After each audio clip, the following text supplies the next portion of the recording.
Question 1.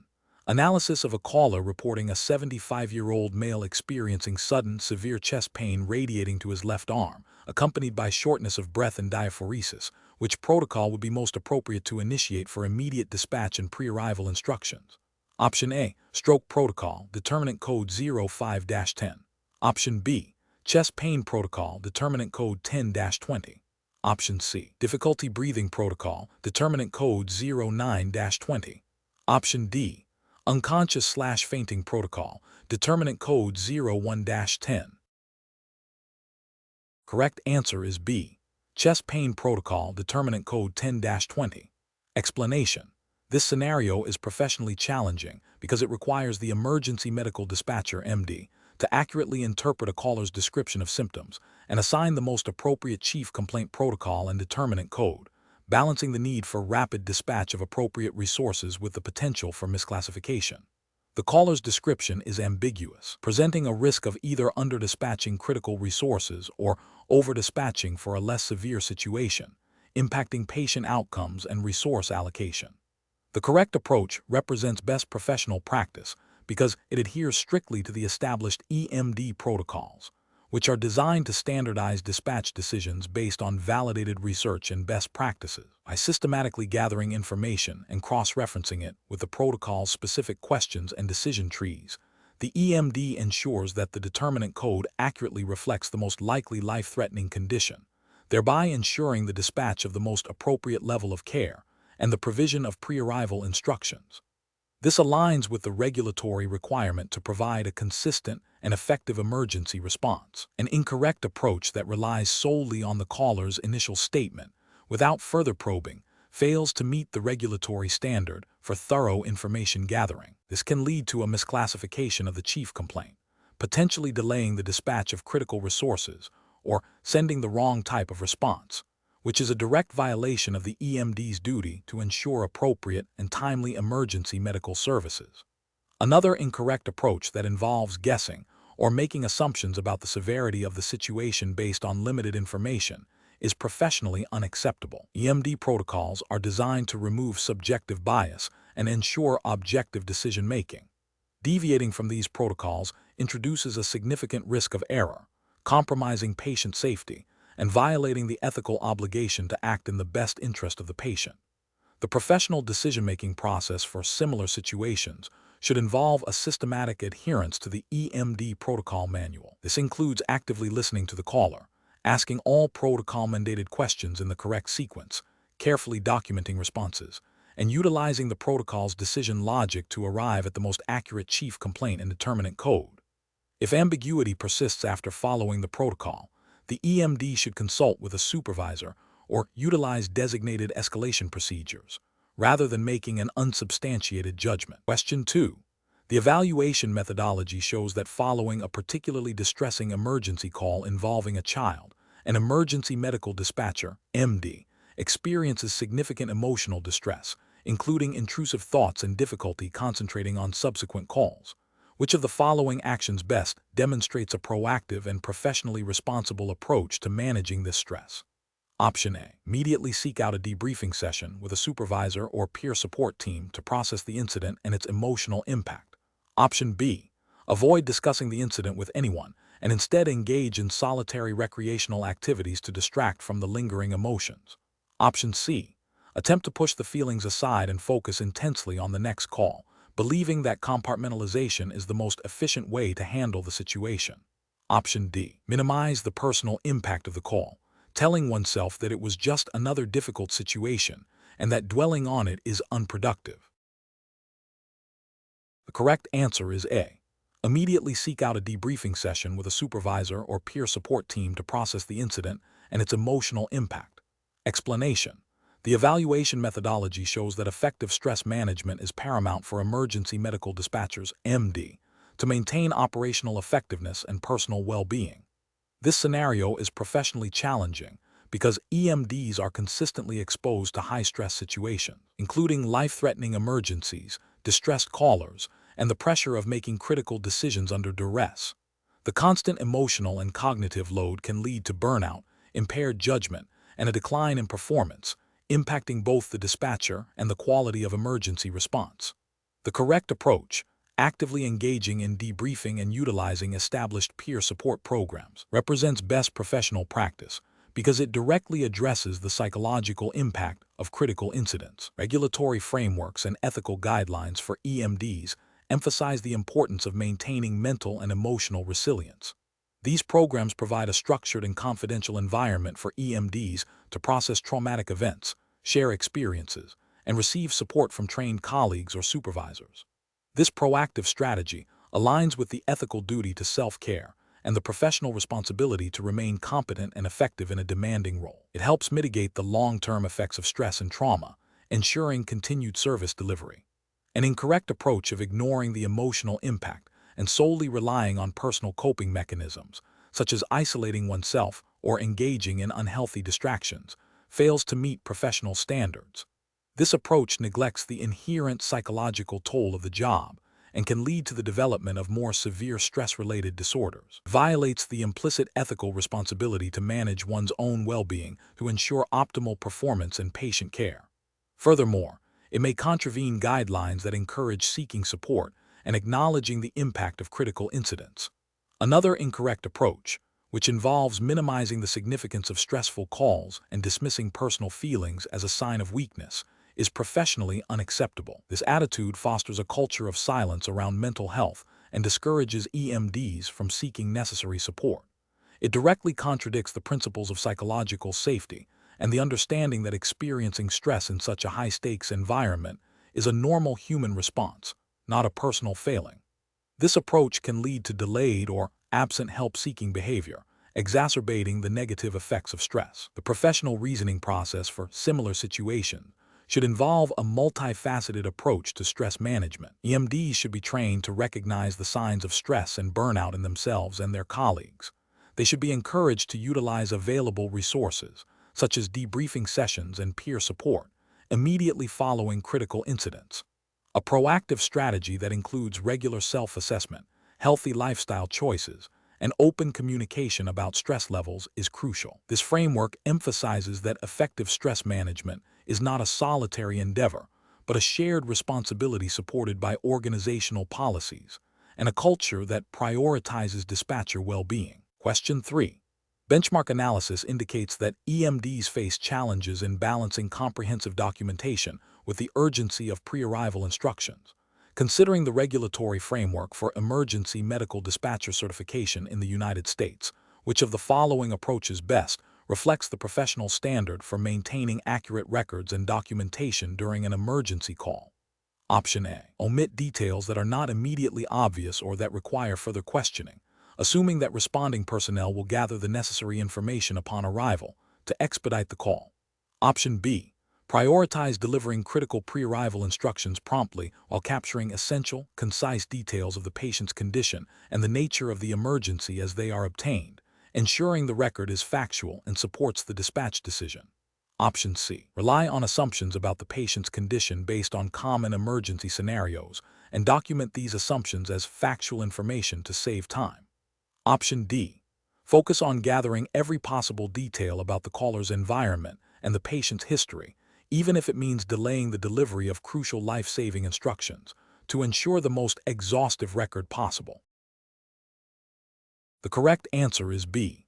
Prioritize delivering critical pre-arrival instructions promptly while capturing essential, concise details of the patient's condition and the nature of the emergency as they are obtained, ensuring the record is factual and supports the dispatch decision. Explanation.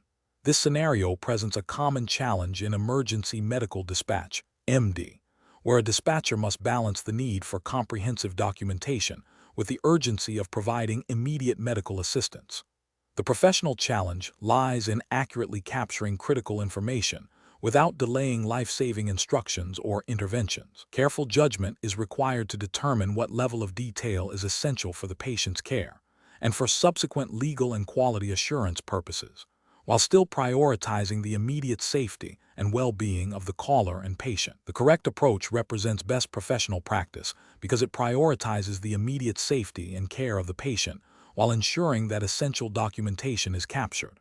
This aligns with the core principles of EMD, which emphasize rapid assessment, appropriate dispatch, and effective pre-arrival instructions. Regulatory frameworks for EMD certification, such as those governed by EPCO or IAD, depending on the specific U.S. jurisdiction for this exam, mandate accurate and timely record keeping. This approach ensures that the dispatcher fulfills their duty of care by providing necessary instructions and simultaneously creates a reliable record of the event, which is crucial for post-incident review, legal defense, and continuous quality improvement. It demonstrates an understanding that documentation is a critical component of patient care and operational integrity. An incorrect approach that focuses solely on exhaustive detail, potentially at the expense of timely pre-arrival instructions, fails to meet the primary objective of an EMD, to provide immediate assistance. This could lead to adverse patient outcomes and constitutes a failure to adhere to the principle of prioritizing patient safety. Regulatory failure here would stem from neglecting the urgency required in emergency situations, potentially violating protocols designed to minimize response times and maximize the effectiveness of dispatcher-assisted interventions. Another incorrect approach that involves omitting crucial details, such as the patient's chief complaint or the nature of the emergency, creates a significant risk. This omission compromises the accuracy of the record, making it difficult to reconstruct the event, assess the dispatcher's performance, or provide adequate information to responding medical personnel. Ethically and regulatorily, this is unacceptable as it undermines the integrity of the dispatch process and could lead to miscommunication or inadequate care. It fails to meet the standard of thoroughness expected in emergency response documentation. A third incorrect approach that relies on assumptions or generalizations rather than specific observations and caller statements is also professionally unacceptable. EMD documentation must be objective and factual. Making assumptions can lead to inaccurate records, which can have serious consequences for patient care and legal proceedings. This approach violates the principle of accurate reporting and could lead to regulatory noncompliance due to the creation of misleading or fabricated information. The professional decision-making process for similar situations should involve a rapid risk assessment. The dispatcher must first identify the immediate life threats and determine the most critical pre-arrival instructions. Simultaneously, they should be trained to capture key data points efficiently. This involves active listening, using standardized protocols, and understanding which pieces of information are non-negotiable for immediate care and dispatch. The dispatcher should strive for a balance, documenting essential information as it is gathered, without allowing the documentation process to impede the delivery of critical instructions or the dispatch of appropriate resources. Continuous training and adherence to established protocols are vital for developing this judgment. Question 4.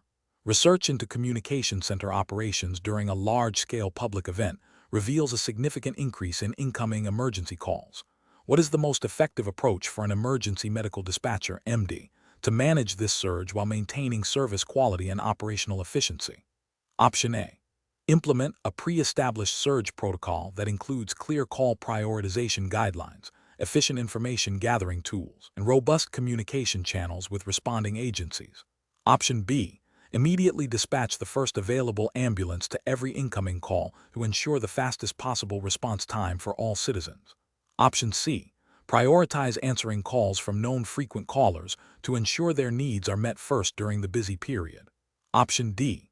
Focus on answering calls from individuals who appear to be in the most distress, as determined by the EMD's personal judgment. Correct answer is A. Implement a pre-established surge protocol that includes clear call prioritization guidelines, efficient information gathering tools, and robust communication channels with responding agencies. Explanation. Scenario analysis. This scenario presents a common challenge in communication center operations, managing a high-volume influx of calls during a significant event. The professional challenge lies in maintaining service quality, ensuring accurate information gathering, and dispatching appropriate resources efficiently, all while under immense pressure. The EMD must balance the need for speed with the necessity of thoroughness to avoid critical errors. Correct approach analysis. The correct approach prioritizes establishing a clear communication protocol and leveraging available technology to manage the surge. This aligns with best practices in emergency dispatch, emphasizing efficient resource allocation and information flow. Specifically, it reflects the principles of incident command and the need for standardized procedures to ensure all calls are handled effectively, and resources are deployed without delay or duplication. This approach upholds the EMD's ethical duty to provide timely and appropriate assistance to all callers, adhering to established protocols designed to maximize positive patient outcomes. Incorrect approaches analysis. An approach that focuses solely on immediate dispatch without adequate information gathering risks sending the wrong resources or insufficient resources, potentially delaying critical care or misallocating valuable assets. This violates the EMD's responsibility to accurately assess the situation and can lead to negative patient outcomes and inefficient use of emergency services, contravening established dispatch protocols and ethical obligations. Another incorrect approach might involve prioritizing calls based on perceived severity without a standardized triage system. This subjective prioritization can lead to bias and inequitable service delivery, failing to adhere to the principle of treating all emergency calls with due diligence and potentially delaying response to life-threatening situations. Finally, an approach that neglects to document critical information or fails to communicate effectively with responding units creates a significant risk of operational breakdown.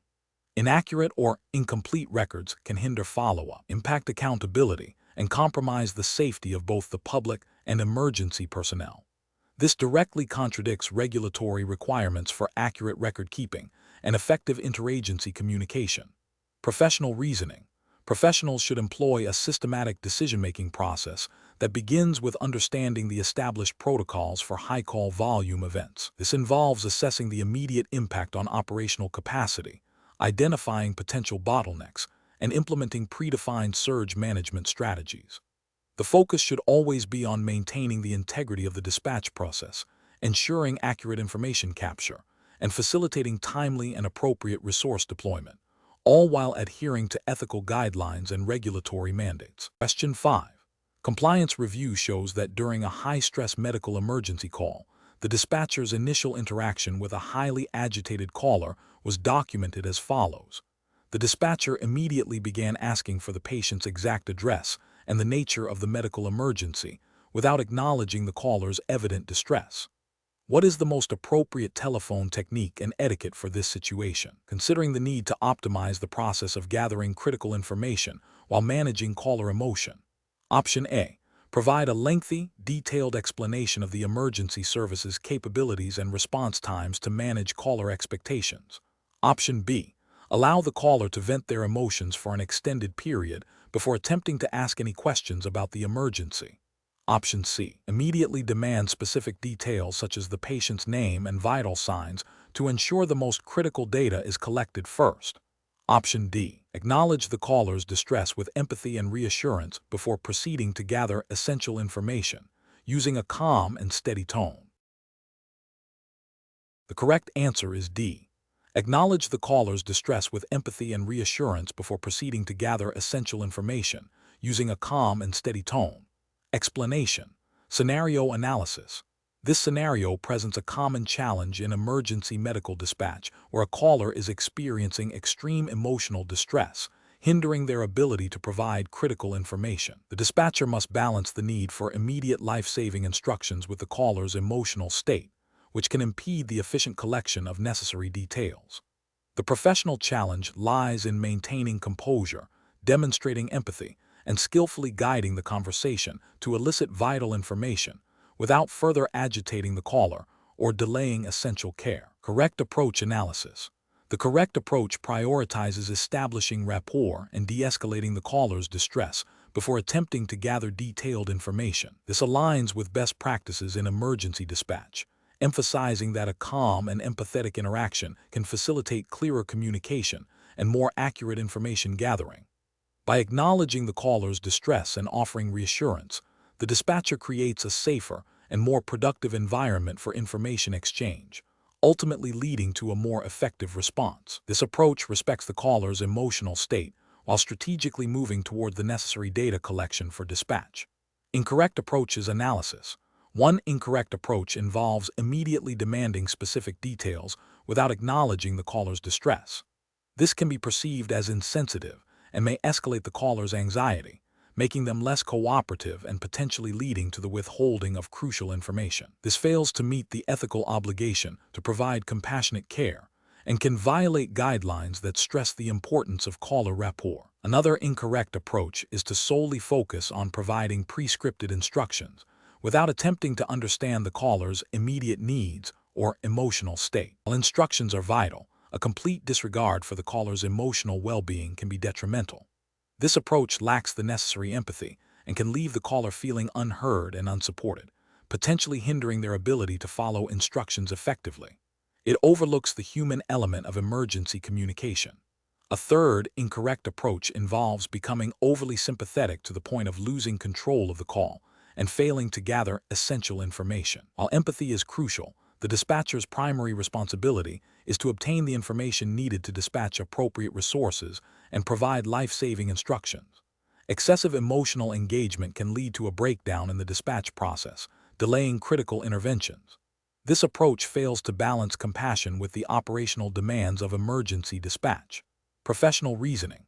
Professionals should employ a structured yet flexible approach. Begin by actively listening and acknowledging the caller's distress. Use empathetic statements and offer reassurance.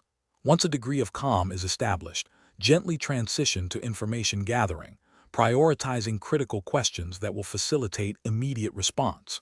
If the caller becomes overwhelmed again, revert to calming techniques before continuing. The goal is to create a collaborative environment where the dispatcher guides the caller through a stressful situation towards the best possible outcome. Question 6.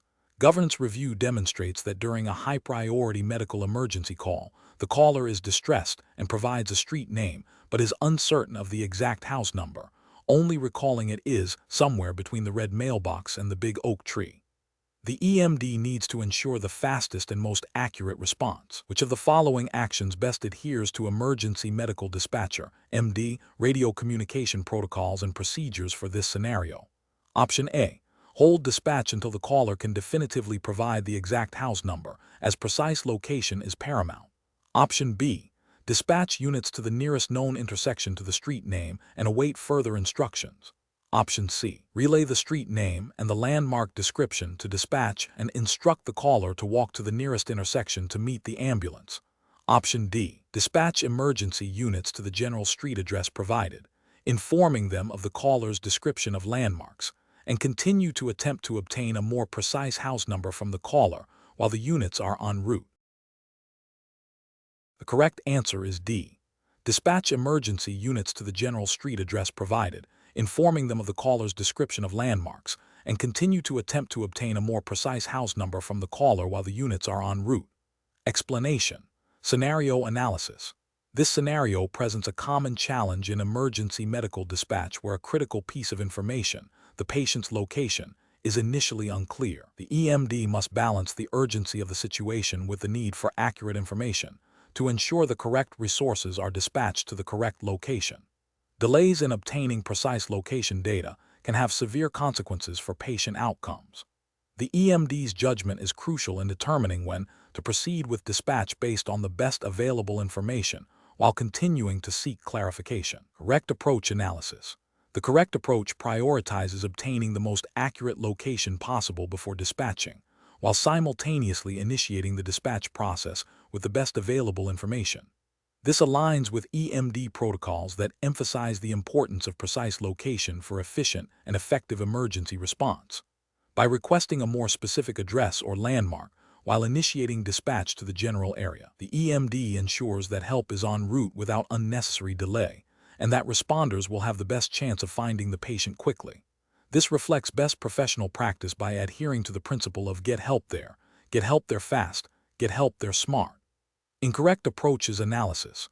One incorrect approach involves waiting for absolute certainty of the precise location before initiating any dispatch. This fails to meet the EMD's core responsibility of rapidly deploying resources. Regulatory frameworks for EMDs universally stress the importance of timely dispatch, and prolonged delays due to an inability to obtain perfect information can be considered a failure to provide adequate service, potentially violating guidelines on response times.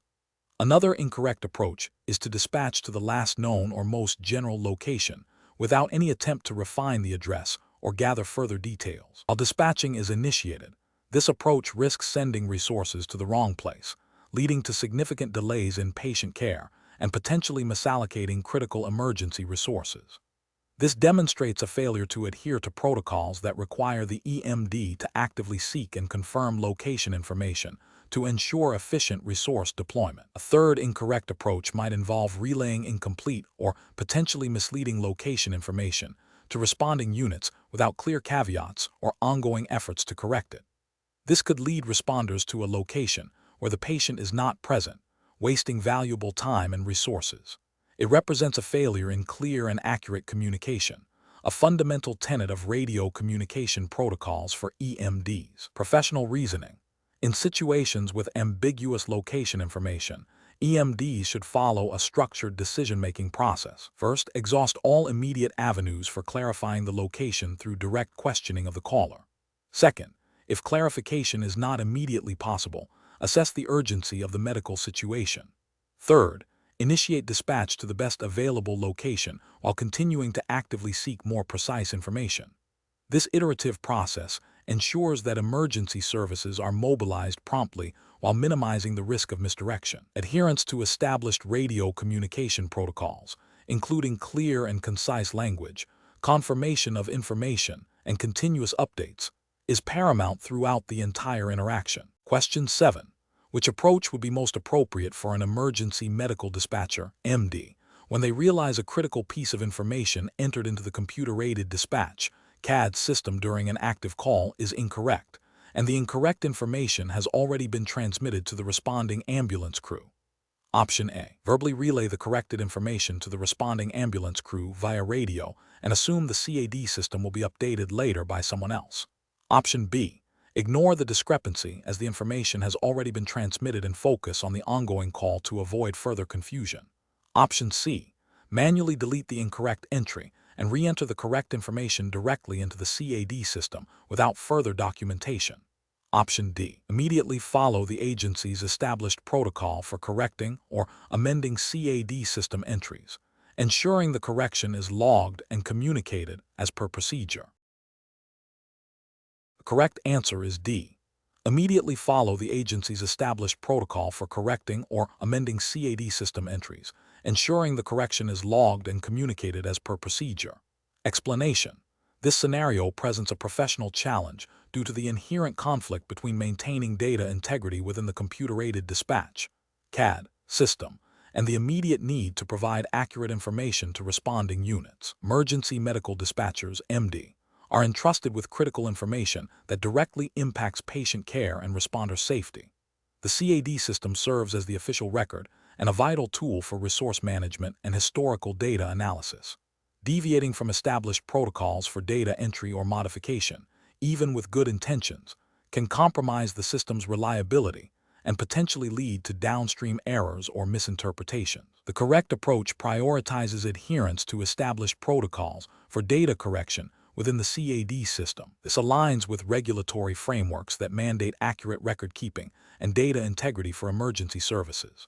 By following the defined procedure for amending or correcting CAD entries, the EMD ensures that the system remains a reliable source of information for all users, including supervisors, quality assurance personnel, and future reference.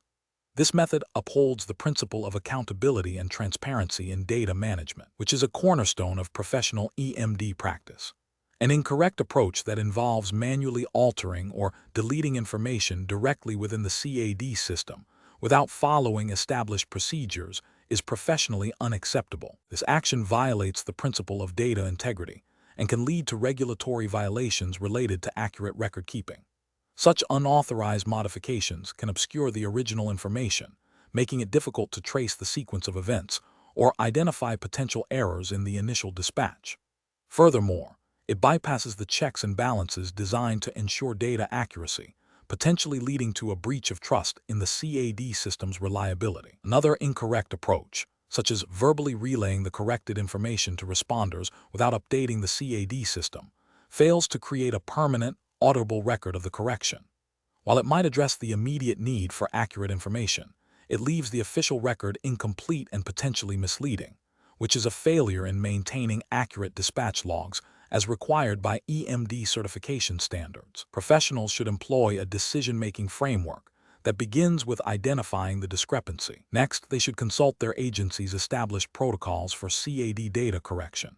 If a protocol exists, it should be followed meticulously. If the protocol is unclear or insufficient for the situation, the EMD should seek guidance from a supervisor or designated authority before taking any action that deviates from standard procedure. This ensures that all actions are documented, justifiable, and in compliance with regulatory requirements and ethical obligations. Question 8. The review process indicates a need to refine the initial response to a reported cardiac arrest. A caller states, "My husband isn't breathing and has no pulse. Which of the following initial actions by the emergency medical dispatcher, MD, best optimizes the call-taking procedure and adheres to EMD protocols?" Option A. Immediately instruct the caller on how to perform chest compressions and dispatch appropriate emergency medical services while continuing to gather essential information. Option B. Dispatch basic life support, BLS, units and then instruct the caller to check for breathing and pulse, as this is a standard initial step. Option C. Ask the caller a series of detailed questions about the patient's medical history and the exact circumstances leading up to the arrest before initiating any instructions or dispatch. Option D. Provide general advice on staying calm and waiting for help to arrive, then proceed to ask about the patient's condition. Correct answer is A. Immediately instruct the caller on how to perform chest compressions and dispatch appropriate emergency medical services while continuing to gather essential information. Explanation. The review process indicates a need to optimize call-taking procedures for emergency medical dispatcher, MD certification, specifically concerning the initial assessment and prioritization of a cardiac arrest scenario. This scenario is professionally challenging due to the extreme time sensitivity and the potential for irreversible harm if dispatch is delayed or mismanaged. The EMD must rapidly gather critical information, initiate appropriate pre-arrival instructions, and dispatch resources effectively, all while managing the caller's emotional state. Careful judgment is required to balance the need for speed with the necessity of obtaining accurate information for effective response. The correct approach represents best professional practice because it prioritizes immediate life-saving interventions and resource dispatch, aligning with established EMD protocol designed to maximize patient survival chances. This involves recognizing the critical nature of the call early, initiating chest compressions instructions without delay, and simultaneously dispatching appropriate emergency medical services. This adheres to the fundamental principle of save a life, then get more information, which is a cornerstone of emergency medical dispatch. An incorrect approach that focuses on extensive questioning before initiating CPR instructions would be a significant regulatory and ethical failure. It delays potentially life-saving interventions, violating the EMD's duty to act and the core tenets of emergency medical dispatch protocols. Such a delay could be considered gross negligence, as it directly contributes to a poorer patient outcome. Another incorrect approach that involves dispatching only basic life support, BLS, resources when advanced life support, ALS, is clearly indicated by the initial caller description, would also be a regulatory and ethical failure. This demonstrates a lack of critical assessment and adherence to dispatch guidelines for resource allocation, potentially leading to inadequate care and a worse prognosis for the patient. Finally, an incorrect approach that involves providing vague or incomplete pre-arrival instructions or failing to confirm the caller understands them represents a failure in communication and protocol adherence. This can lead to the caller being unable to effectively perform CPR or manage the scene, further compromising patient care and potentially leading to adverse outcomes. Professionals should use a decision-making framework that emphasizes rapid scene assessment, immediate initiation of life-saving protocols, like CPR instructions, concurrent resource dispatch, and clear, concise communication with the caller. This framework prioritizes patient well-being and adherence to established EMD guidelines, ensuring the most effective and timely response possible. Question 9. The analysis reveals that an emergency medical dispatcher, MD, receives a call from an individual whose primary language is not English and who is exhibiting signs of distress. The caller's verbalizations are difficult to fully comprehend due to accent and emotional state. The EMD needs to quickly and accurately assess the situation to dispatch the appropriate level of care. Which of the following approaches best navigates this culturally sensitive and diverse scenario while adhering to EMD protocols? Option A. The EMD prioritizes dispatching the highest level of emergency response immediately, without further detailed questioning, to mitigate any potential communication delays. Option B. The EMD attempts to communicate using gestures and simplified English, assuming the caller will eventually understand the core message of the emergency. Option C. The EMD makes an educated guess about the nature of the emergency based on common cultural presentations of illness in the area and dispatches a standard response. Option D. The EMD utilizes a translation service to ensure accurate communication, asks clear and concise questions, and confirms understanding of critical information before dispatching resources. Correct answer is D. The EMD utilizes a translation service to ensure accurate communication, asks clear and concise questions, and confirms understanding of critical information before dispatching resources. Explanation.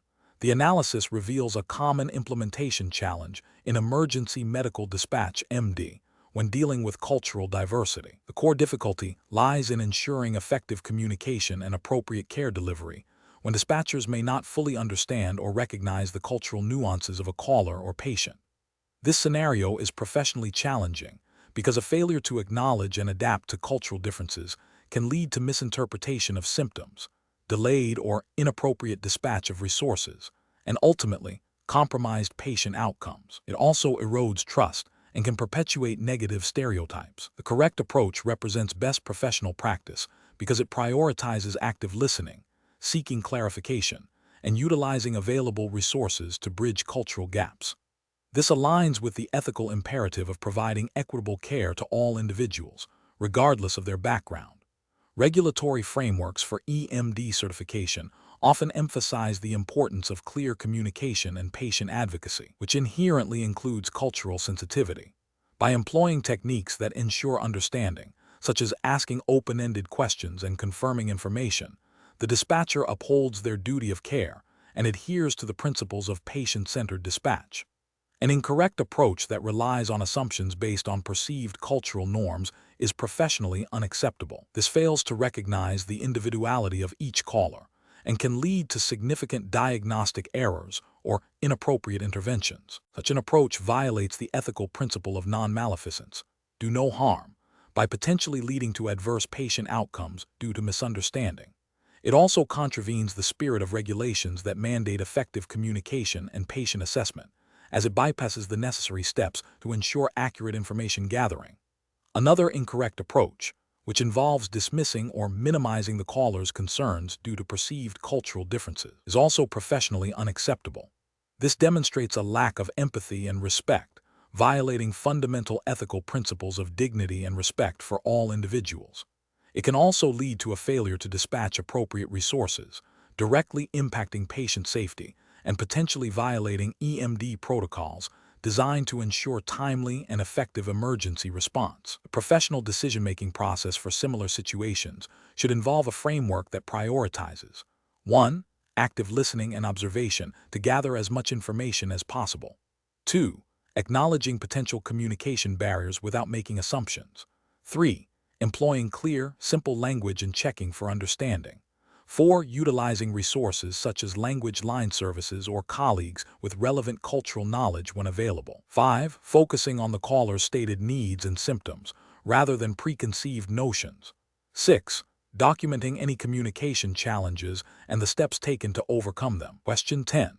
Cost-benefit analysis shows that implementing a more dynamic review process for MPDS call classifications, allowing for real-time adjustments based on evolving caller information and dispatcher judgment, could potentially reduce unnecessary high-priority dispatches. However, this approach also carries the risk of introducing inconsistencies and delaying the initial dispatch decision if not managed carefully. Considering the primary objective of the Emergency Medical Dispatcher (EMD) certification, which is to ensure the most appropriate and timely emergency medical response, which of the following best reflects the optimal approach to process optimization within the MPDS framework? Option A. Focus solely on reducing the time taken to complete the MPDS call-taking process, encouraging dispatchers to skip non-essential questions if they believe they have sufficient information to make a dispatch decision.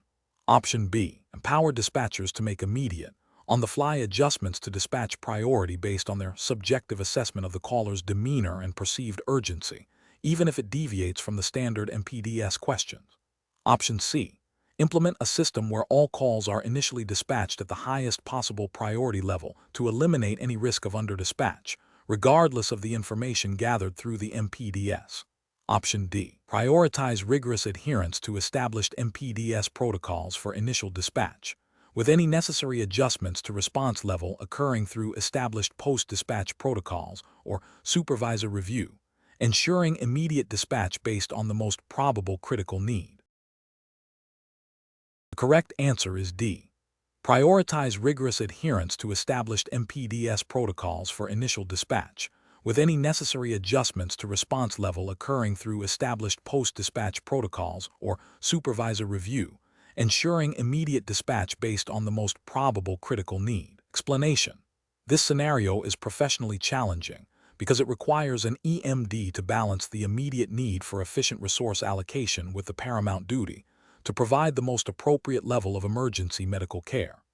The EMD must consider the potential impact of dispatching a higher level of response than necessary against the risk of underdispatching and delaying critical care. Careful judgment is required to interpret the nuances of the caller's description and apply the Medical Priority Dispatch System, MPDS, protocols effectively to optimize the dispatch decision. The correct approach represents best professional practice because it prioritizes patient safety and adherence to established protocols designed to ensure the most effective response. By accurately classifying the call based on the MPDS, the EMD ensures that the appropriate resources are dispatched in a timely manner, minimizing the risk of adverse patient outcomes and optimizing the use of emergency services. This aligns with the core ethical and regulatory obligations of an EMD to provide prompt and effective emergency medical dispatch. Incorrect approaches fail to meet professional standards due to several regulatory and ethical failures. One incorrect approach might involve prematurely downgrading the priority based on perceived caller anxiety or a desire to conserve resources, which violates the principle of patient advocacy and the mandate to follow MPDS protocols rigorously. This could lead to delayed response times for potentially critical patients, a direct contravention of emergency medical service regulations. Another incorrect approach could be to overescalate the response based on minimal or ambiguous information, leading to inefficient resource utilization and potentially diverting resources from other genuine emergencies. This demonstrates a failure to apply the MPDS judiciously and ethically, potentially impacting the overall effectiveness of the emergency medical system. Professional decision-making in such situations requires a systematic approach. The EMD must first actively listen to the caller, gathering all pertinent information. They must then meticulously apply the relevant MPDS protocols, asking all required questions and interpreting the responses without bias. The decision regarding dispatch priority should be based solely on the information obtained through the protocol, not on assumptions or external pressures. If there is any doubt, the protocol's guidance for uncertain situations or the ability to consult with a supervisor should be utilized. This structured, protocol-driven decision-making process ensures accountability, consistency, and the highest standard of care. Question 11. Operational review demonstrates that during periods of high call volume, dispatchers face difficult decisions regarding the allocation of limited advanced life support ALS ambulances.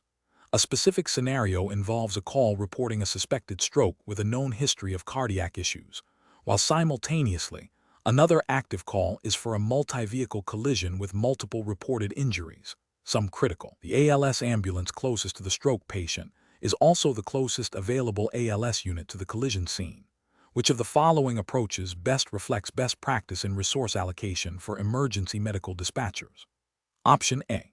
Dispatch the closest available ALS ambulance to the multi-vehicle collision due to the higher number of potential critical patients, and advise the stroke patient's caller to await the next available ALS unit, which may be significantly delayed. Option B. Dispatch the closest available ALS ambulance to the stroke patient and instruct the caller to administer aspirin if the patient is conscious and able to swallow, while the collision incident is handled by available BLS units. Option C. Dispatch the closest available ALS ambulance to the collision, and inform the stroke patient's caller that no ALS resources are immediately available, and to transport the patient via private vehicle if possible. Option D. Dispatch the closest available ALS ambulance to the stroke patient and simultaneously initiate a request for mutual aid from a neighboring jurisdiction for the collision incident, while also dispatching the next available basic life support (BLS) unit to the stroke patient to provide initial assessment and transport if deemed appropriate by protocol. The correct answer is D. Dispatch the closest available ALS ambulance to the stroke patient and simultaneously initiate a request for mutual aid from a neighboring jurisdiction for the collision incident, while also dispatching the next available basic life support (BLS) unit to the stroke patient to provide initial assessment and transport if deemed appropriate by protocol. Explanation: this scenario presents a common challenge in emergency medical dispatch (EMD) operations, balancing immediate resource needs with long-term system capacity and equitable distribution. The EMD must make a critical decision under pressure, considering not only the severity of the current call, but also the potential impact on future emergency response capabilities within their jurisdiction. The professional challenge lies in the inherent uncertainty of future demand and the ethical imperative to serve all citizens effectively. The correct approach represents best professional practice because it prioritizes a systematic, evidence-based method for resource allocation that aligns with established EMD protocols and regulatory guidelines. This approach acknowledges the dynamic nature of emergency services and emphasizes proactive management to ensure optimal patient outcomes and system efficiency. It involves a comprehensive assessment of available resources, current demand, and projected needs, leading to a decision that is both responsive to the immediate situation and sustainable for the broader service area. This aligns with the core EMD responsibility of ensuring appropriate resources are dispatched in a timely and effective manner, as mandated by regulatory frameworks governing emergency medical services. An incorrect approach that solely focuses on the immediate perceived severity of a single call without considering broader resource availability or system impact is professionally unacceptable. This could lead to the depletion of critical resources, leaving other potential emergencies unaddressed or inadequately served. Such a decision would represent a failure to adhere to best practices in resource management and could violate ethical obligations to the community as a whole. Another incorrect approach that prioritizes a specific type of resource over others, without a clear protocol-driven justification based on the call's specific needs and available alternatives, is also professionally unsound. This can lead to inefficient use of resources and potentially delay appropriate care. It fails to demonstrate the critical thinking and adaptability required of an EMD. Finally, an approach that relies on personal bias or anecdotal experience rather than established protocols and data is a significant regulatory and ethical failure. EMD decisions must be objective and based on standardized procedures to ensure fairness and consistency in emergency response. Professionals should employ a decision-making framework that includes 1. Thorough understanding and application of established EMD protocols for resource allocation. 2. Real-time assessment of available resources and current system load. 3. Consideration of the specific needs of the current call. 4. Awareness of potential future demands and their impact on resource availability. And 5. Clear communication and justification for resource decisions. Question 12. During the evaluation of a recorded emergency medical dispatch call, a quality assurance specialist identifies a minor deviation from a specific protocol step. The dispatcher, however, successfully gathered all critical information and dispatched the appropriate resources, leading to a positive patient outcome. The specialist is considering how to address this deviation. Option A. Focus the discussion solely on the dispatcher's communication style, without addressing the protocol deviation since the outcome was favorable. Option B. Discuss the deviation with the dispatcher, highlighting the specific protocol and explaining why adherence is important and offer additional training or resources if needed. Option C. Issue a formal written warning to the dispatcher for failing to follow protocol, regardless of the positive patient outcome. Option D. Overlook the deviation entirely, as the positive patient outcome indicates that the dispatcher's actions were effective. The correct answer is B. Discuss the deviation with the dispatcher, highlighting the specific protocol and explaining why adherence is important, and offer additional training or resources if needed. Explanation. This scenario presents a professional challenge because it requires balancing the need for consistent protocol adherence with the nuanced reality of emergency medical dispatch. The EMD's primary responsibility is to provide the best possible care within established guidelines, but individual call-taker performance can vary. The quality assurance CAS specialist must identify deviations without unfairly penalizing the dispatcher, recognizing that minor variations might not always equate to substandard care, especially if the outcome was positive. The correct approach represents best professional practice because it focuses on constructive feedback and protocol reinforcement. By reviewing the call with the dispatcher, identifying specific areas for improvement, and offering targeted training or resources, the QA specialist fosters a learning environment. This aligns with the EMD certification's emphasis on continuous improvement and maintaining high standards of care through education and skill development, as mandated by relevant EMD protocols and governing bodies that prioritize patient safety and dispatcher competency. An incorrect approach that focuses solely on punitive measures without understanding the context of the call fails to uphold the spirit of quality assurance, which is fundamentally about improvement, not just punishment.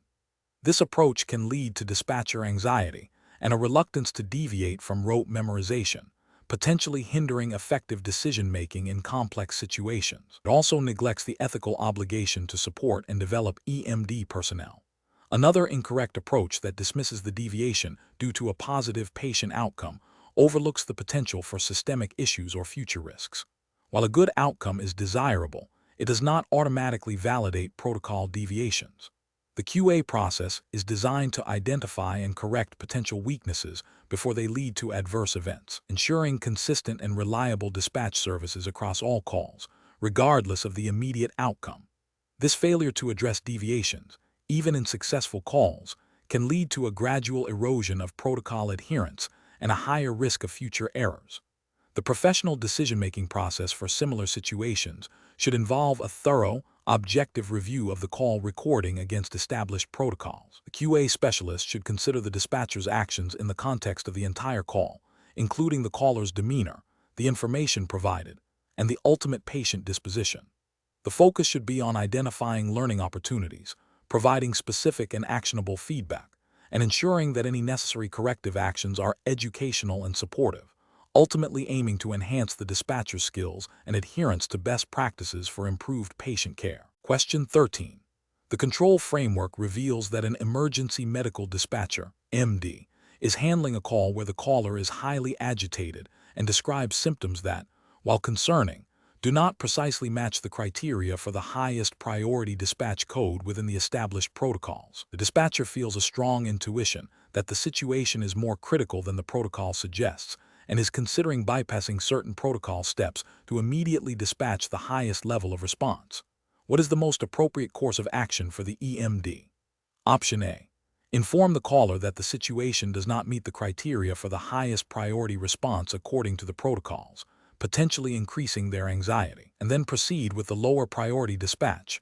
Option B. Follow the established protocols precisely, providing the appropriate pre-arrival instructions based on the protocol's assessment, and if necessary, consult with a supervisor or utilize the protocol's escalation procedures if the situation warrants it. Option C. Immediately dispatch the highest level of emergency response, overriding the protocol's assessment due to the caller's agitation and the dispatcher's intuition about the severity. Option D. Deviate from the protocol by providing advanced medical advice not explicitly covered in the EMD script, believing this will better manage the caller's immediate distress. The correct answer is B. Follow the established protocols precisely, providing the appropriate pre-arrival instructions based on the protocol's assessment, and if necessary, consult with a supervisor or utilize the protocol's escalation procedures if the situation warrants it. Explanation. This scenario presents a professional challenge due to the inherent conflict between a dispatcher's duty to follow established protocols and the perceived urgency or unique circumstances of a caller's situation. The dispatcher must exercise sound judgment, balancing the need for immediate, standardized care with the potential for deviation when absolutely necessary and within defined parameters. The correct approach represents best professional practice because it prioritizes adherence to the established emergency medical dispatcher (EMD) protocols. These protocols are developed based on extensive research and evidence-based practices to ensure the most effective and safe dispatch of emergency medical services.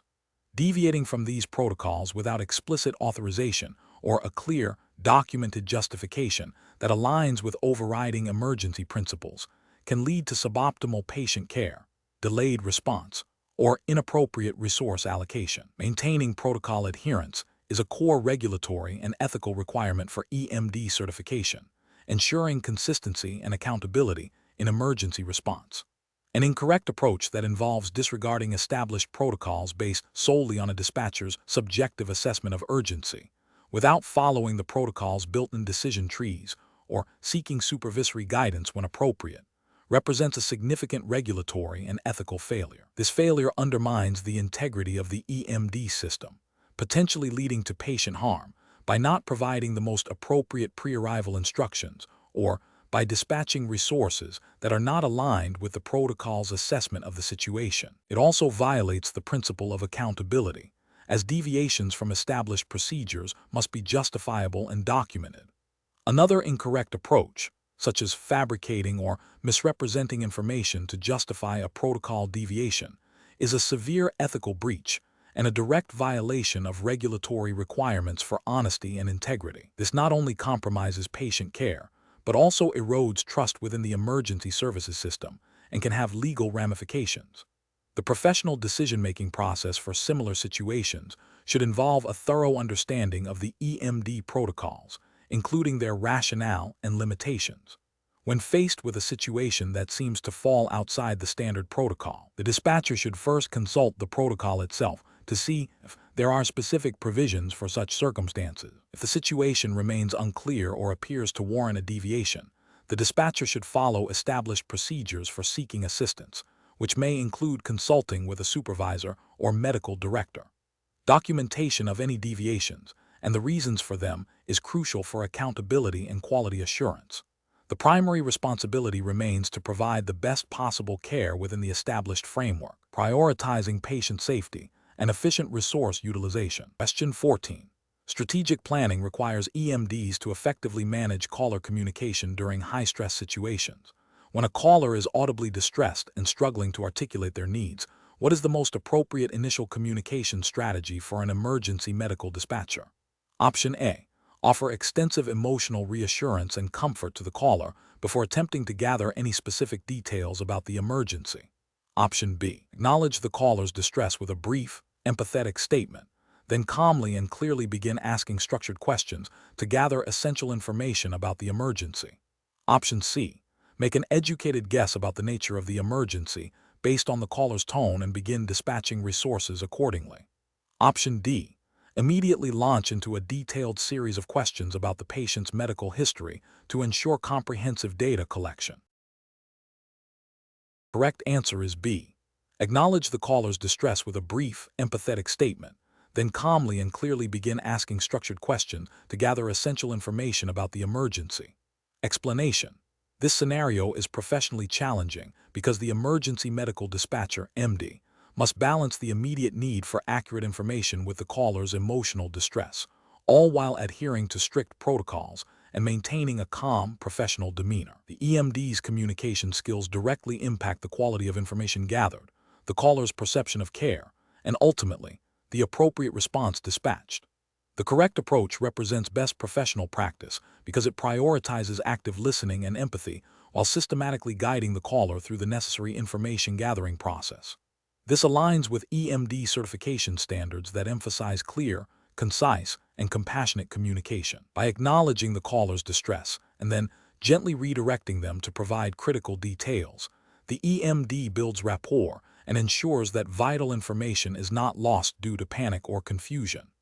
This method is designed to elicit the most accurate and complete information efficiently, which is paramount for effective emergency response. An incorrect approach that focuses solely on rapid information extraction without acknowledging the caller's emotional state fails to meet the ethical obligation of providing compassionate care. This can lead to the caller feeling unheard or dismissed, potentially hindering their ability to provide accurate information or even causing them to terminate the call prematurely. Such a failure violates the EMD's duty to manage the caller's emotional state as part of the dispatch process. Another incorrect approach that involves excessive reassurance or lengthy emotional support before gathering critical data delays the dispatch of appropriate resources. While empathy is crucial, the primary function of an EMD is to gather information and dispatch help. Prolonged non-essential communication can have life-threatening consequences if it delays the dispatch of paramedics or other emergency services. This deviates from the core responsibility of the EMD role as defined by certification standards. A third incorrect approach that involves making assumptions about the situation based on limited information is dangerous and unprofessional. EMDs are trained to follow protocols that require specific questions to be asked to accurately assess the nature and severity of the emergency. Guessing or assuming can lead to misclassification of the incident, resulting in an inappropriate or delayed response, which is a direct violation of EMD responsibilities and can have severe negative outcomes. The professional decision-making process for similar situations involves a continuous assessment of the caller's emotional state and the urgency of the situation. The EMD must employ active listening techniques to understand the caller's needs, use empathetic language to build trust, and then systematically apply established protocols to gather essential information. The goal is to achieve a balance between emotional support and efficient information gathering, always prioritizing the safety and well-being of the patient and the effectiveness of the emergency response. Question 15. Regulatory review indicates that emergency medical dispatchers, EMD, must maintain a secure and safe working environment while responding to emergency calls. During a routine shift, an EMD hears a loud, unexplained disturbance originating from within the building, near the communication center. The EMD is alone in the immediate vicinity of the console. What is the most appropriate immediate action for the EMD to take? Option A. Abandon the dispatch console to investigate the source of the disturbance, ensuring personal safety by observing from a distance. Option B. Continue to answer and dispatch emergency calls as usual, assuming the disturbance is unrelated to the communication center's operations and will resolve itself. Option C. Immediately attempt to verbally confront the source of the disturbance to ascertain the nature of the problem before taking any other action. Option D. Immediately activate the building's emergency lockdown procedure and attempt to discreetly notify a supervisor or security personnel via a secondary communication method, while continuing to monitor the emergency radio traffic. The correct answer is D. Immediately activate the building's emergency lockdown procedure and attempt to discreetly notify a supervisor or security personnel via a secondary communication method, while continuing to monitor the emergency radio traffic. Explanation. The scenario presents a common challenge in communication centers, balancing the need for immediate response to emergencies with the requirement to maintain a secure and safe environment for dispatchers. The professional challenge lies in the dispatcher's dual role as an emergency responder and an individual responsible for their own safety and the security of the facility. A dispatcher must make rapid decisions under pressure, often with incomplete information, while adhering to established protocols designed to protect both the public and the personnel. The correct approach prioritizes the immediate safety of the dispatcher and the integrity of the communication center, while still acknowledging the need to relay critical information. This aligns with Emergency Medical Dispatcher (EMD) certification guidelines that emphasize dispatcher safety as a prerequisite for effective emergency response. By initiating lockdown procedures and simultaneously attempting to relay information to supervisors or law enforcement, the dispatcher is enacting a protocol that mitigates immediate threats to personnel and the facility, thereby ensuring the continued ability to dispatch for other emergencies. This proactive security measure is a cornerstone of workplace safety in high-stress environments. An incorrect approach that solely focuses on continuing to dispatch without securing the immediate environment fails to address the potential threat to the dispatcher and the communication center. This could lead to a compromised dispatch system, further endangering the public and dispatchers. Another incorrect approach that involves abandoning the post to investigate the disturbance directly violates safety protocols and EMD guidelines, which mandate remaining at the console to ensure continuity of service and to allow for a coordinated response from security or law enforcement. Such an action would leave the communication center vulnerable and potentially escalate the situation. An approach that delays reporting the incident to supervisors or law enforcement, even while attempting to continue dispatching, introduces an unacceptable risk by not immediately engaging the appropriate security resources. Professionals should employ a decision-making framework that first assesses immediate personal safety and facility security. This involves recognizing potential threats, activating established security protocols, such as lockdown, and then, if possible and safe to do so, communicating the situation to supervisors and/or law enforcement. The ability to continue dispatching is secondary to ensuring the safety of the dispatchers and the operational integrity of the communication center. Question 16. The assessment process reveals that an emergency medical dispatcher, EMD, handled a call from an agitated individual reporting a medical emergency. The caller provided fragmented information, including contradictory statements about the patient's symptoms and their own emotional distress. The EMD successfully identified the primary medical complaint and dispatched appropriate resources. However, during the case review, it is noted that the EMD's documentation primarily focused on the medical complaint itself, with minimal detail regarding the caller's agitated state, the perceived inconsistencies in their statements, or the specific de-escalation techniques employed. Which of the following approaches to documentation during the call would best align with emergency medical dispatcher, EMD, certification requirements and best professional practice? Option A. Simplifying the documentation to focus solely on the core medical complaint and the dispatched resources, as the primary goal is to get help to the scene quickly. Option B. Relying on memory for details about the caller's demeanor and inconsistencies, as long as the essential medical information is recorded. Option C. Documenting the caller's emotional state, any perceived inconsistencies in their statements, and the specific actions taken to manage the call, in addition to the primary medical complaint and dispatch information. Option D. Briefly noting the caller was upset without further elaboration, and proceeding with the standard protocol questions without addressing the inconsistencies directly in the documentation.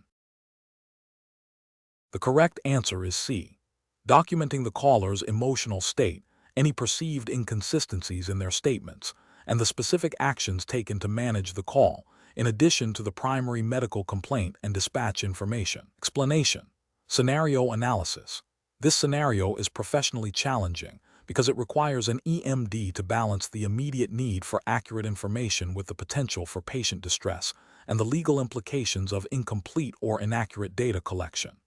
The EMD must navigate a situation where the caller is agitated and providing fragmented information, necessitating a structured yet empathetic approach to ensure all critical details are captured without further compromising the patient's care or the integrity of the dispatch record.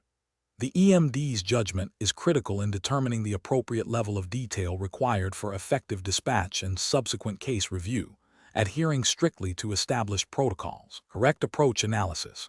The correct approach, which involves meticulously documenting all information, including the caller's emotional state and any perceived inconsistencies, represents best professional practice. This aligns with the core principles of emergency medical dispatch, EMD certification, which emphasizes thoroughness and accuracy in call handling. Regulatory frameworks for EMDs, such as those outlined by the International Academies of Emergency Dispatch, IAD, mandate detailed record-keeping for quality assurance, training, and legal defensibility. Documenting the caller's demeanor and any deviations from expected responses provides crucial context for the responding crew and for subsequent case review, allowing for a comprehensive understanding of the incident and the EMD's performance. This detailed documentation ensures that the dispatch process is transparent and can be objectively assessed against established protocols. Incorrect approaches analysis.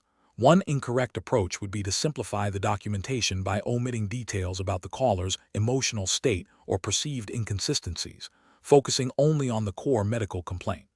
This fails to meet the regulatory requirement for comprehensive record keeping, as it removes valuable context that could be critical for the responding medical team and for post-incident analysis.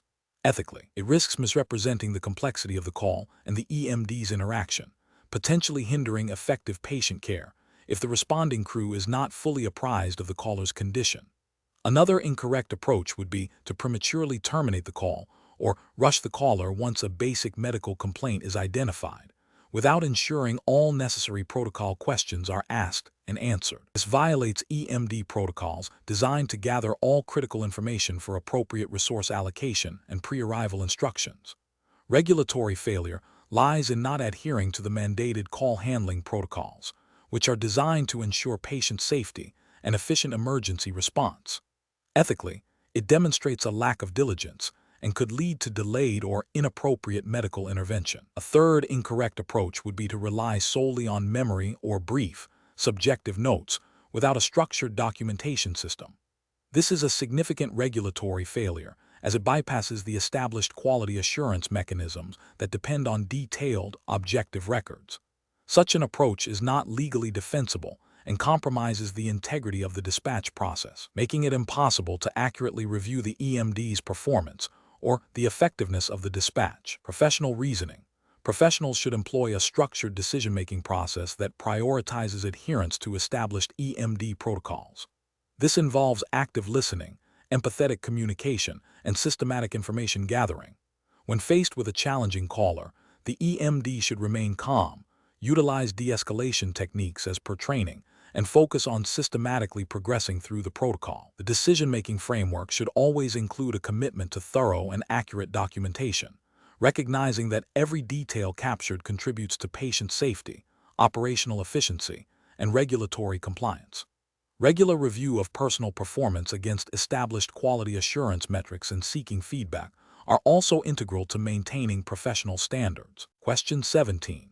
Compliance review shows an emergency medical dispatcher, EMD, receiving a call from a distressed individual reporting their spouse is experiencing sudden, severe chest pain.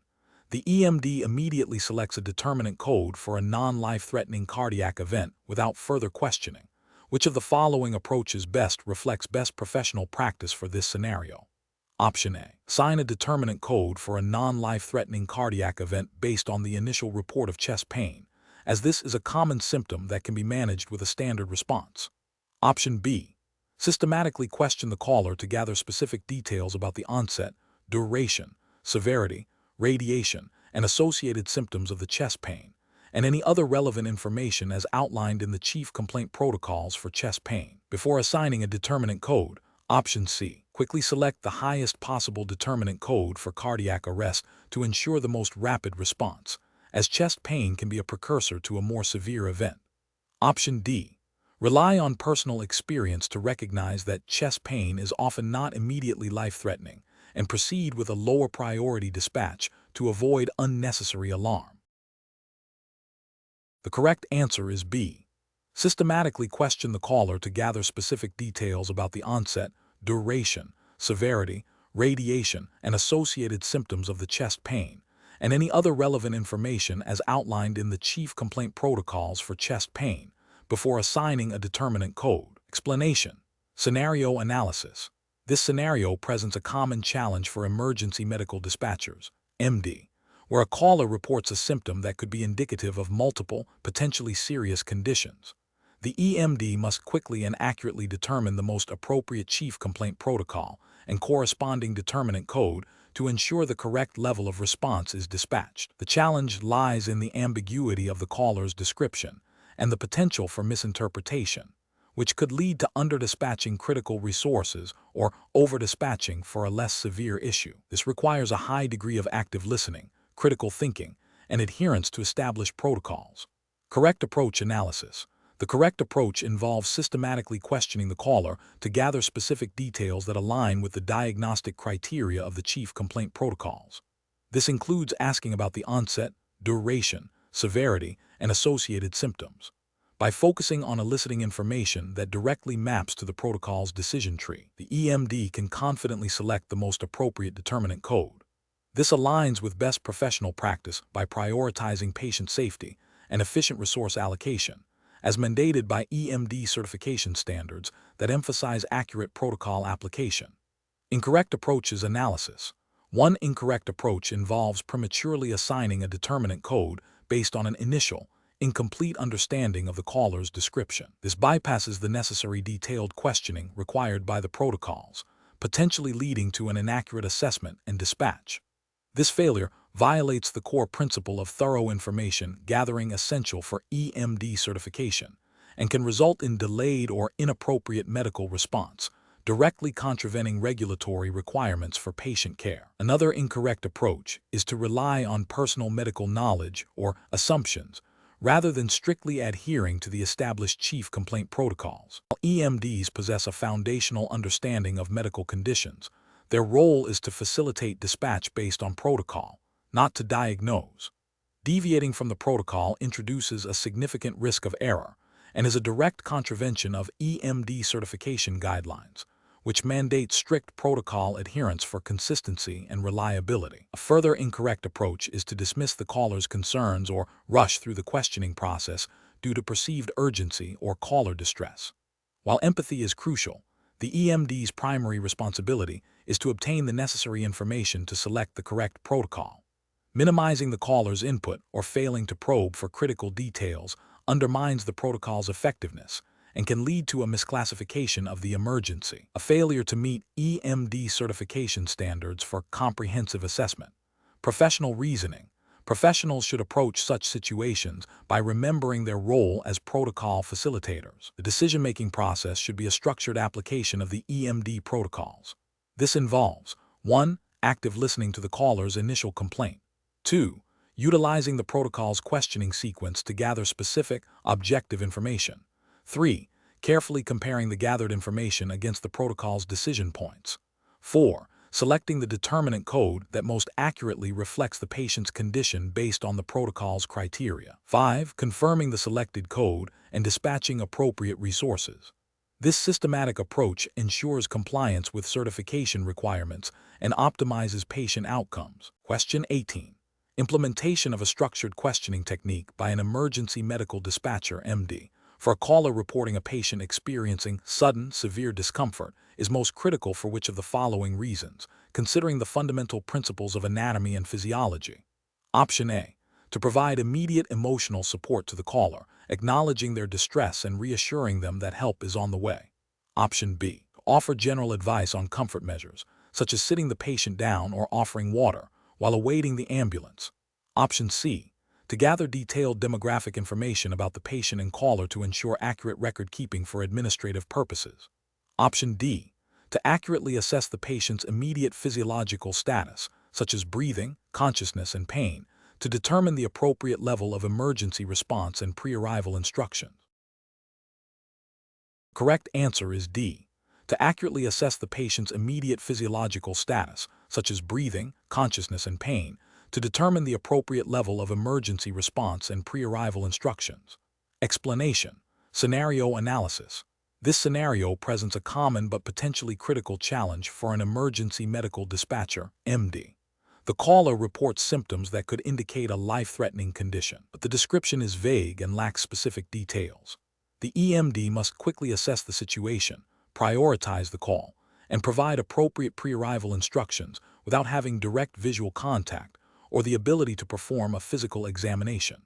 The challenge lies in balancing the need for speed with the requirement for accurate information gathering to ensure the correct level of response and effective guidance for the caller. Misinterpretation or delayed action could have severe consequences for the patient. Correct approach analysis. The correct approach involves systematically gathering key information related to the patient's chief complaint, vital signs, as reported by the caller, and any relevant medical history. This structured approach ensures that critical details are not missed and allows the EMD to accurately assess the severity of the situation. By asking about breathing, consciousness, and pain, the EMD is gathering information directly related to fundamental physiological systems that are crucial for determining the urgency of the medical emergency. This aligns with EMD protocols that emphasize rapid assessment and appropriate dispatch of resources based on the caller's report. Providing specific, actionable pre-arrival instructions based on this assessment is also a core EMD responsibility, aimed at stabilizing the patient until professional help arrives. Correct approach is analysis, an approach that focuses solely on the caller's emotional state without probing for specific medical details, fails to meet the EMD's primary responsibility of assessing the medical urgency. This neglects the physiological underpinnings of the reported symptoms and could lead to under-dispatching resources or providing inadequate pre-arrival instructions, violating regulatory requirements for prompt and appropriate emergency response. An approach that immediately assumes a minor issue and provides generic advice without gathering further information is also a failure. This bypasses the critical step of differential diagnosis based on reported symptoms and vital signs, which are rooted in anatomy and physiology. Such an approach risks overlooking a serious condition, contravening ethical obligations to provide the highest level of care possible within the dispatch environment, and potentially violating protocols designed to ensure patient safety. An approach that prioritizes gathering non-medical information, such as the caller's personal details or the exact location before understanding the patient's immediate physiological status, is inefficient and potentially dangerous. While location is important, understanding the patient's breathing, consciousness, and pain level is paramount for immediate medical triage and resource allocation, directly reflecting the EMD's role in applying anatomy and physiology knowledge to emergency situations. This delay in medical assessment can be a regulatory and ethical breach. Professional reasoning. Professionals should employ a systematic, protocol-driven approach. This involves active listening, clear and concise questioning focused on the chief complaint and associated symptoms, and the use of standardized EMD protocols. The decision-making process should prioritize gathering information that directly relates to the patient's physiological status, breathing, consciousness, circulation, pain, to determine the appropriate level of response and pre-arrival instructions. This framework ensures that decisions are based on objective, reported data, minimizing subjective bias and maximizing patient safety within the constraints of remote dispatch. Question 19. Benchmark analysis indicates that during a multi-vehicle accident involving hazardous materials, the emergency medical dispatcher, EMD, receives a call from a concerned citizen reporting multiple injured individuals and a strong chemical odor.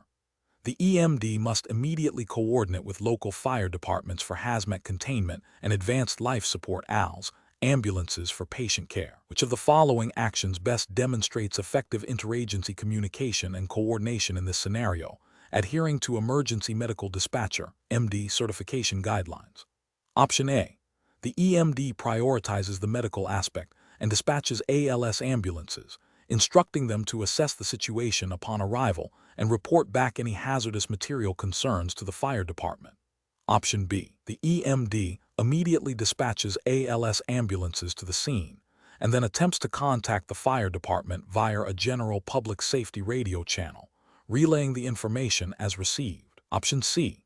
The EMD utilizes the established interagency communication protocol to simultaneously alert the appropriate fire department dispatch and the designated ALS ambulance dispatch, providing a concise summary of the incident, including the reported hazardous material presence and the number of potential patients.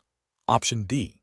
The EMD contacts the primary responding fire department's non-emergency line to request their assistance, explaining the situation in detail and awaiting their confirmation before dispatching any medical units. The correct answer is B.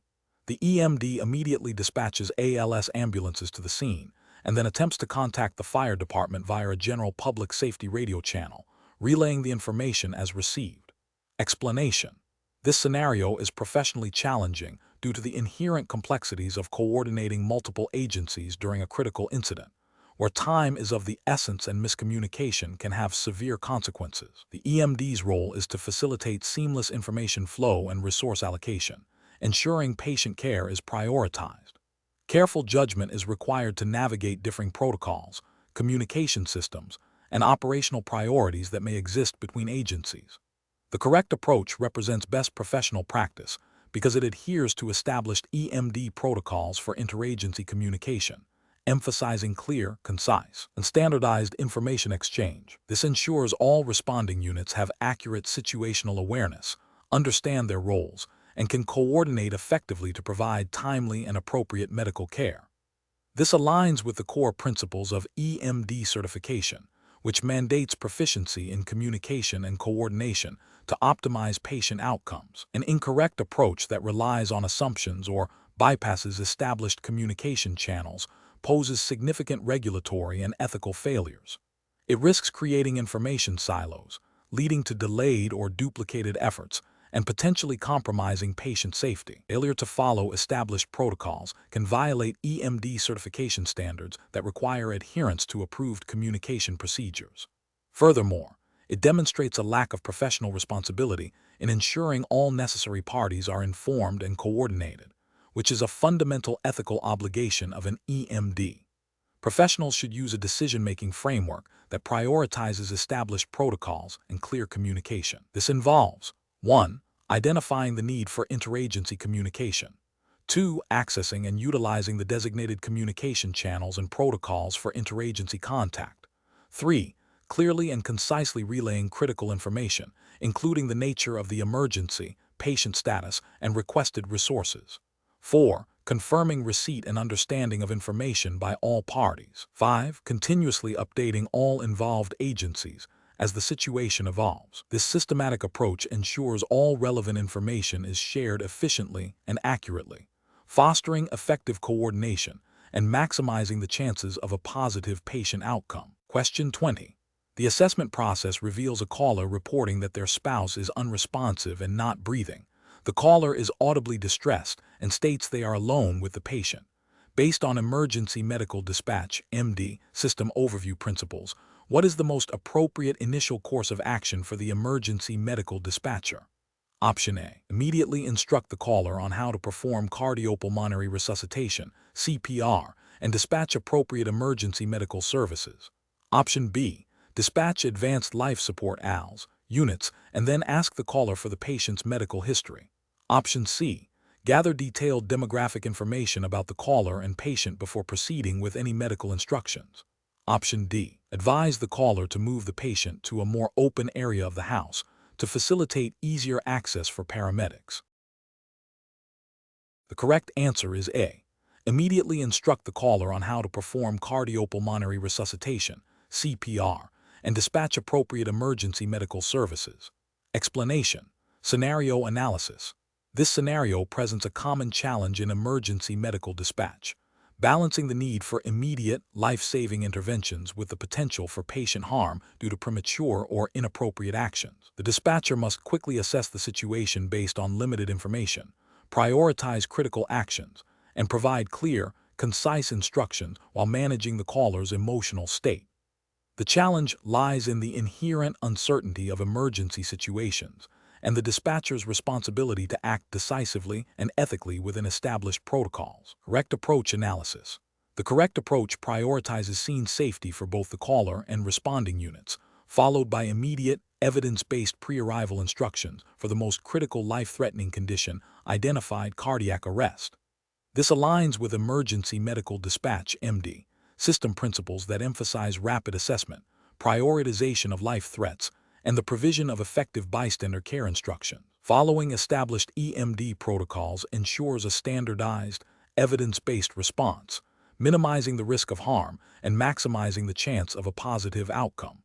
This approach is ethically sound as it focuses on the patient's immediate needs and adheres to professional standards of care. Incorrect approach is analysis. An approach that focuses solely on gathering extensive demographic information before assessing the patient's condition is a significant regulatory and ethical failure. EMD protocols mandate prioritizing life-threatening conditions. Delaying critical instructions for non-life-threatening details can lead to irreversible harm or death. This demonstrates a lack of understanding of the core function of an EMD, which is to provide immediate, life-saving guidance. An approach that immediately dispatches advanced life support ALS without a proper EMD assessment of the situation's severity and the caller's ability to provide basic life support is also problematic. A rapid response is crucial. Unnecessary escalation can strain resources and may not be the most efficient use of emergency services if basic interventions could suffice, or if the caller requires specific instructions for a less severe condition. This can also lead to a delay in providing the correct pre-arrival instructions if the dispatcher is solely focused on the dispatch code rather than the patient's immediate needs. An approach that instructs the caller to move the patient to a more accessible location without assessing for potential spinal injury or other contraindications is a direct violation of safety protocols. EMD guidelines emphasize not moving patients unless absolutely necessary for immediate safety, e.g., fire, imminent danger, and even then with extreme caution and specific instructions. This failure to assess for contraindications could result in severe neurological damage or other life-threatening complications. Professional reasoning. Professionals should employ a systematic decision-making process that begins with immediate scene safety assessment, followed by rapid identification of life threats using established EMD protocols. The dispatcher must then select the most appropriate pre-arrival instructions based on the identified threats and the caller's reported capabilities, while simultaneously initiating the dispatch of appropriate resources. Continuous reassessment of the situation and caller interaction is crucial throughout the call. Adherence to established protocols, ethical considerations of beneficence and non-maleficence, and clear communication are paramount.